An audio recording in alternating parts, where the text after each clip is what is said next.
Hello everyone, welcome back to my channel.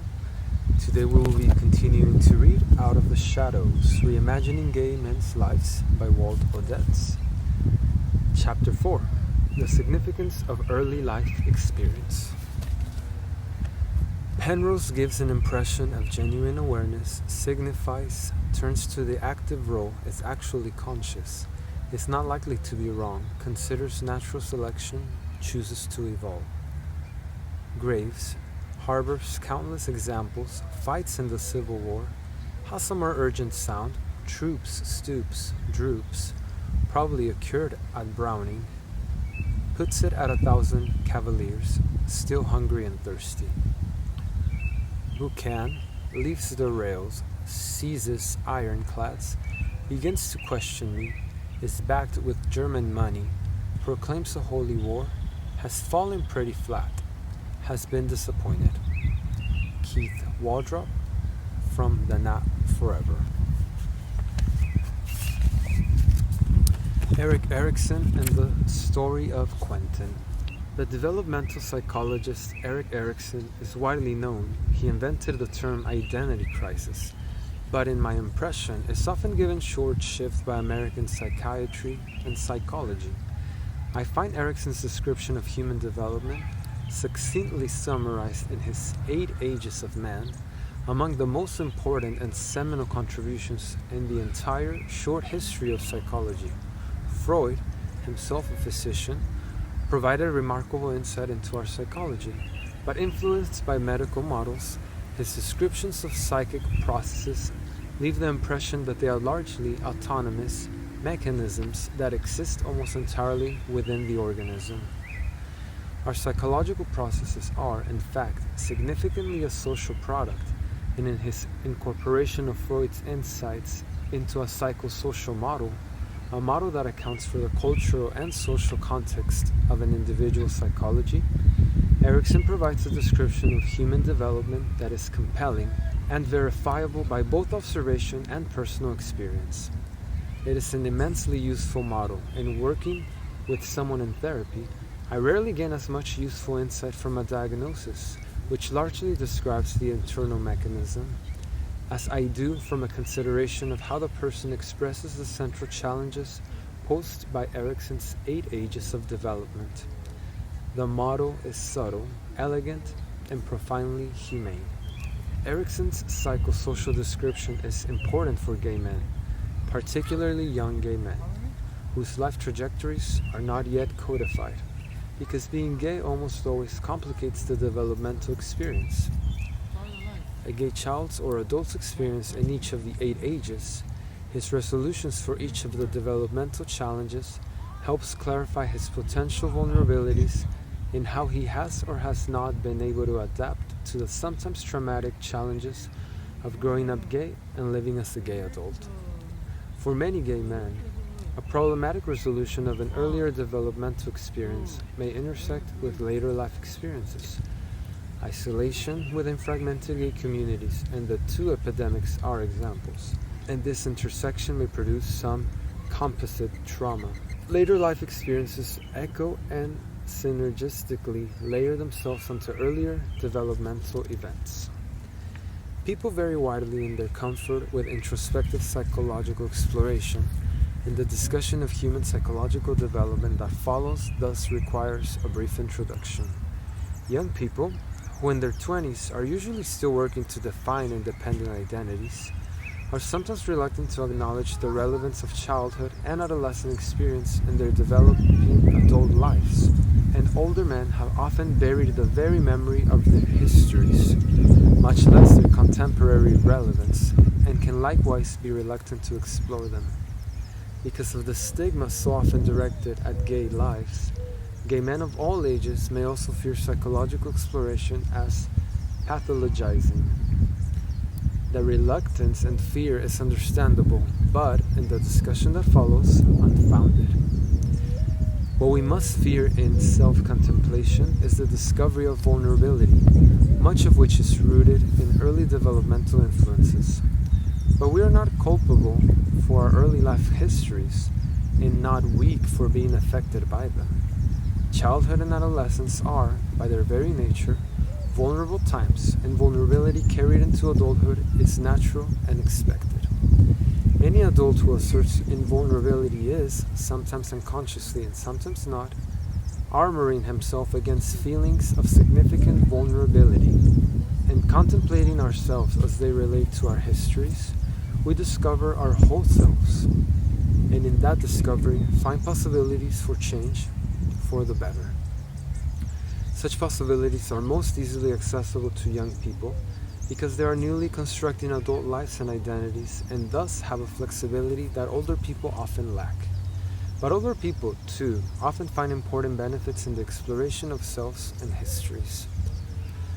How we got anywhere in life is certainly not entirely a product of developmental experience. Some aspects of who we are as adults are elements of inborn nature. These inborn traits, our nature, and our environment, our nurture, do not act independently. Our nature dictates our individual requirements for good, nurture, and influences how we experience the less than perfect nurture that all of us actually receive. The complex interactions of nature and nurture provide a set of provisional, later changeable, developmental outcomes that, together, more or less, make us who we are. We are all patchwork quilts of strengths and vulnerabilities. If the element of nature are the fabric swatches we are handed at birth, our nurture influences how we stitch the swatches together to make the quilt. At any point in life, the assembled but growing and changeable quilt is what we and others experience as our character or personality. In Erikson's 8 ages, each age is a period in human development with a central developmental challenge or task, for which there is a spectrum of possible outcomes, or, as Erikson calls them, attitudes. The tasks, which I will describe individually later in this chapter, present themselves more or less chronologically, beginning in infancy and continuing through childhood, adolescence, and early, middle, and late adulthood. Erikson elaborates on his understanding of developmental challenges and their outcomes, in describing the growth and the crisis of the human person as a series of alternative basic attitudes such as trust versus mistrust. We take recourse to the term a sense of, although like a sense of health, or a sense of being unwell. Such senses pervade surface and depth, consciousness and the unconsciousness. Taken together, the outcomes that emerge from each of the developmental tasks, from what we think of as relatively enduring, characteristic, personality, which, as Erikson tells us, is an amalgam of conscious subjective experience, behavior in relation to others, and unconscious inner states. In the aftermath of trauma or loss, however, our self-experience and observed behavior may become uncharacteristic because earlier developmental outcomes have been re-challenged. We often refer to such experience as regression, because we have regressed to, or much more useful put, re-engaged earlier developmental challenges in an effort to resolve current challenges. Throughout life, re-engagement is a normal human process. The idea of regression, even if we think of it as re-engagement, often feels problematic to those who expect consistent, linear progress in life and thus experience re-engagement as a setback. Far from being a setback, re-engagement is precisely how we do progress through life, because it significantly contributes to continuing growth and maturation. Re-engagement offers the opportunity to re-examine our earlier responses to developmental challenges and allows us the possibility of improving upon the typically less than perfect resolutions we earlier found. The opportunity in re-engagement is only realized, however, if we do not simply cling to earlier unsatisfactory resolutions that leave us vulnerable, which would be pure regression. To realize the opportunities in re-engagement, we must emerge with new, more robust resolutions. Real progress in human life is made not by moving straight forward in denial of developmental challenges that have left us vulnerable, but by some combination of linear and cyclical movement. We walk a more or less straight path, circle back to an earlier waypoint, contemplatively engage it, and emerge from the circle on a slightly different forward trajectory. Each adjustment benefits from an accumulated life experience that has helped clarify the consequences of any given resolution. People come to psychotherapy because their current trajectories are leaving them unhappy, and psychotherapy largely addresses such unhappiness by encouraging contemplative circling. This is why therapy so often entails talking about the past. The feeling that we are expected to live successful lives on a single, unaltered trajectory, perpetually leaving our past behind, makes many people reluctant to re-engage earlier, still pertinent developmental experience. 32-year-old Quentin was one such person. He came for his first therapy visit, sat down in the chair in my office that was farthest from mine, and immediately laid out some ground rules. I want to get one thing up front. I know you see a lot of people who didn't, but I had a good childhood, and it's not something I need to go back into. That's fine. I haven't even mentioned it, I responded. How about telling me why you've come to see me? The ground rules did not last long. Rick, my partner, and I are having problems, and he thinks it's my fault. He says I act like my father, and I should work it out on therapy. And how long has this been going on between you and Rick? It pretty much started when I got HIV. So 3 years ago, the summer of 2011, I was in Denver for work and had a fling. It pretty much started when I got HIV. So 3 years. And what does Rick mean when he says you're acting like your father? My father's been angry at my mother for as long as I remember.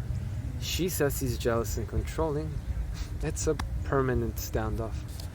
I don't know what it's about really. I know she's a bit of a fag hater, and my father's really not, and I think they fight about that. Anyway, she's definitely a loner, withdraws from the family, and my father doesn't like it, even though I think he's sometimes the same way. Is this making any sense? He was once trying to explain to me why they'd had a fight, and he said, "I'm just trying to get her to come back to the family." And I thought, well, yeah, and how about you? I think this all started after the first baby died. My older brother, or he would have been. Or maybe after they realized what I was. Is this making any sense? I think I have the gist of it. What are you? What does that mean? A fag. And how old was the baby when he died? I think about 2. And you were born how long after his death? Oh, just a year or so, I think. They don't really talk about it. When I first heard about him, I asked his name. They wouldn't tell me. So your mother was still dealing with the death when you were born? Quentin did not respond. Did you have other siblings? No, just the 3 of us. If Rick thinks you are like your father, is Rick like your mother? Does he stand off from you? Sometimes it feels like he does. His last partner died of AIDS in 2002, and I think Rick is still afraid of my being positive. But in the meantime, I needed some support about it, and I couldn't trust him to give it. When I asked for it, he'd tell me I was being controlling. You're being controlling, just like your father. That's the point I started making. So yes, to answer your next question, and save you the trouble, I'm pissed off at him for this.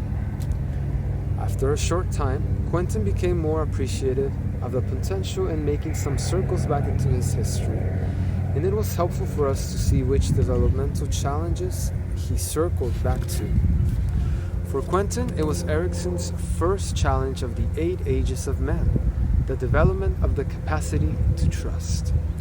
Very early in life, Quentin had difficulty in trusting in the care and attention of parents who were emotionally preoccupied and in conflict with each other after the death of his older brother. That vulnerability, difficulty in trusting, we re-engaged by the loss Quentin felt when he contracted HIV, his fear for his own well-being, his guilt about how Rick would be affected, and his fear that the HIV would damage their relationship. He had lost trust in himself, and he had, again, lost trust in others. A After contracting HIV, Quentin was frightened, but he could not allow himself to trust Rick for support. He reengaged the infantile and childhood feelings of distrust that his parents' inattention and remoteness had provoked. Quentin also remembered that, as a child, he had felt responsible for his parents' inattention, as well-neglected children do in their natural, magical egocentricity, a magic that gives them control over the world, but also leaves them culpable for all that goes wrong. Quentin had yet another reason for feeling culpable, one less universal. Even as a young child, he had felt that he was different, although he did not know why. He once said to me, after the first one died, then they got the one they didn't want, the gay one. As a child, Quentin felt responsible not only for his parents' inattention, but also for their conflict with each other, and he recalled feeling that had he been a better kid, they would have been happier with each other and more available to him. He now felt similarly culpable because of his fling in Denver, and he anticipated from Rick the rejection he had experienced with his parents. Rick has already been through this once, and the last thing I should have done was put him through it again. On another occasion, Quentin told me that he and his parents had barely spoken to one another since he told them he had HIV. His mother thought his getting HIV was stupid and did not want to talk about it. "Gay people," she said to him on the phone, "should learn how to behave. I don't know what you want from me." Quentin thought it was stupid too, and he thought that Rick shared the sentiment, though Rick had never said so. I let both of them down, and if Rick never talked to me again, I'd get it. The feelings of failure and culpability, rejection and neglect, and loss of trust were once again destructively operating in Quentin's life. The important question for our therapy was whether Quentin could now find a better resolution to this challenge than he had as a child. In childhood, Quentin had attempted to resolve the untrustworthiness of his parents by developing an unrealistic independence. He became a good boy, and an important part of being good in the eyes of beleaguered parents is not asking anything of them by being needless. Unfortunately, Quentin's parents may have experienced his independence and apparent lack of emotional needs as Quentin's rejection of them, the evidence of his true independence. Such a cycle simply intensifies. Today, Quentin was bringing that same unrealistic independence and apparent lack of emotional needs to his relationship with Rick. Even after the Denver fling and all the distress he was feeling, Quentin rarely asked Rick for supportive attention, but when he did and Rick tried to respond, Quentin routinely rejected it. Any positive response from Rick threatened Quentin's independence. But Quentin experienced this pattern of asking and rejecting as Rick's unreliability, a confirmation that Rick could not be trusted. Even as it was distressing, the confirmation was oddly comforting for Quentin, for it assured him that his independence was realistic and necessary. Rick, in my impression, was simply confused. Quentin was thus recreating a familiar, intensifying cycle of culpability, neglect, and distrust.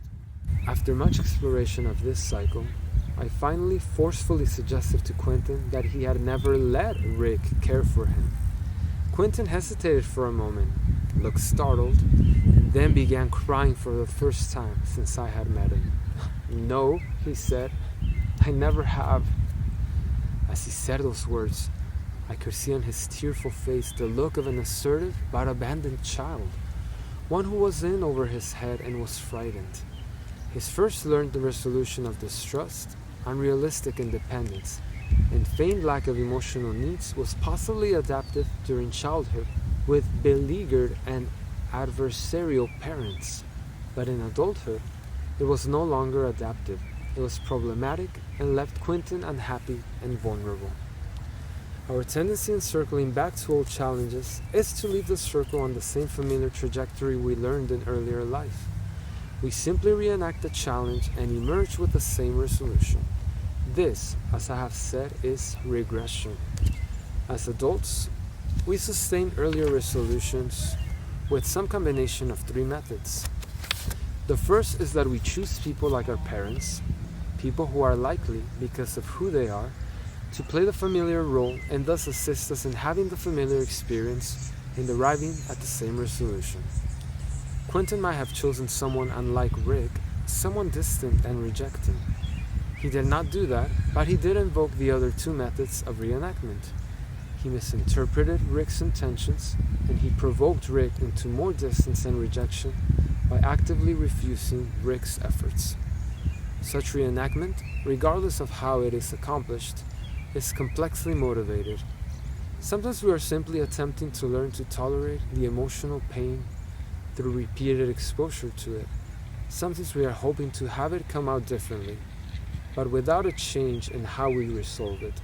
In either case, the exit trajectory is unmodified, and we have simply unproductively reenacted and relived pain that sits deeply in our emotional memories. In our discussion of his current challenge, his feeling about his HIV infection and his distrust of Rick, Quentin and I were able to see the roots in his childhood experience. Quentin began to understand that his rejection of Rick's supportive efforts was significantly responsible for what was happening between them. And Quentin was able to consider the possibility of allowing Rick's support and having a different outcome. Allowing that support was frightening because it required a trust in Rick that was unintuitive, and because it threatened the independence that Quentin had learned to rely on. We spent a great deal of time talking about Quentin's considerable fear after contracting HIV, which had been concealed behind his independence, apparent lack of emotional needs, and anger at Rick. Quentin began to envision a revised trajectory, one that might allow him to acknowledge his emotional needs and allow Rick to be responsive. Quentin had learned to allow me to be responsive without feeling threatened, and he needed to bring that new capacity to his relationship with Rick. About a year into our work, Quentin arrived in my office one day and said, "I did something really important, something I never thought I could do." Quentin hesitated. Rick and I were lying in bed last night, and I said to him, "Would you hold me? I feel frightened." I started crying and he held me. He didn't let go. What had allowed Quentin this important change was his realization that he had still been using an old, no longer adaptive resolution to his emotional needs. Because of who Rick was, that resolution was simply destructive. Quentin's story illustrates the significance of early developmental experience on later life, and how the early and late experiences interact. In working through his relationship with Rick, Quentin had productively re-engaged, not simply reenacted, earlier developmental challenges and found new, more productive resolutions. Such re-engagement is almost invariably a component of the process of recovery from trauma and loss. Because too many people feel discouraged about the need to re-engage old issues, I must emphasize something that Erikson repeatedly asserts. The objective of each of Erikson's developmental ages is not the complete and final accomplishment of a best resolution, after which we move on to the next challenge with an assured success under our belts. There are no complete successes or failures in human psychological development, and few developmental resolutions go unchallenged in later life. The best outcomes for developmental challenges are relatively robust and provide some useful balance between the two ends of a challenge's spectrum of outcomes. Over time, these accumulated outcomes coalesce into a relatively stable way of experiencing ourselves, behaving in the world, and living in our conscious and unconscious minds. This is the characteristic self that I earlier mentioned. When a person's accumulated developmental experience is relatively good, never perfect, but good enough, our characteristic self provides us, in Erikson's words, a sense of being all right, of being oneself, and of becoming what other people trust one will become. When our characteristic selves shift later in life, it is because new life experience has engaged earlier resolutions that left us with some vulnerability. If our characteristic selves are not changing in response to new experience, it is because we have stopped learning and growing. We have stopped living.